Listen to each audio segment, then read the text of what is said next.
So I did part 1 to this video, and I did it with the Merax chair, and then we put this one together by this company called Aminiture. The prices were about similar. This one was actually $10 more, and when I was pulling it out of the box, putting it together, I got really discouraged by everything involved with it. From the way that it felt, from the way that it was to put it together, it was just not right. It just didn't feel good. I kept thinking, when I'm done with it, once it's put together, we'll have a good chair. It'll be great. I'll like it.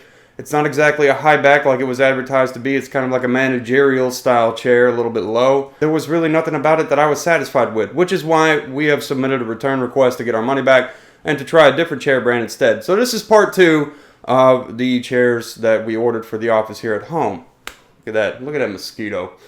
Anyways, we'll get into it a little bit. I want to say a few things before I start the video. I took some B-roll of it to kind of show things while I'm talking about it.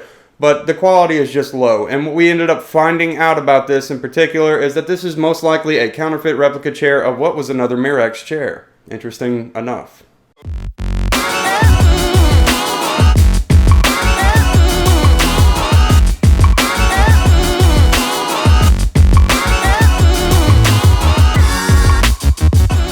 It is just not what we thought it was going to be, and like I said, that's why we're processing a return for it to get something different. And I'll take a look at what different chair we get. We're looking at a Kinsall one right now, and hopefully we'll hear back from them because we'd be really interested in checking that out, and they've got good prices. If not that, then another Merax chair. Let's take a quick breakdown look at this, and I'll show you guys what I think. And I'm really upset about it. We hear about counterfeit products all the time. Nvidia's been ripped off by companies, or even Razer with their fake adders. I'm sure some of you have heard of the Death Adder. Well, then there's companies that rip it off, just make it look the same, and it's a fake adder. Anyways, guys, that's enough babbling for me. Let's take a look at this chair, and I'll tell you why it's not so great. Let's go through it with some real quick points. The plastic here on the chair arm, it's just wobbly, it's crappy, it's not on there very well. You get 3 screw holes, but only 2 places to put screws in. It just doesn't hold well. The frayed stitching was just something that was a complete drive-off. Fabric material was awful. This lumbar pillow is sewed in lopsided. I don't know if you can really tell in this shot right here, but it definitely is lopsided, and that drives me crazy. Now, the pillow and the pictures of the actual chair come off on the back, as you see up there in the corner. But on this one, for some reason, they just decided to stitch it on there, which is strange. I didn't like that at all. I didn't like the fact that they just stitched over it. That's sloppy, lazy, just poor craftsmanship altogether. It should be able to come off. It came with holes in the fabric right out of the box, which was discouraging, and the fabric itself is just awful feeling on the hands. It's that stuff, if you get a little bit of dryness, it's just going to stick to you.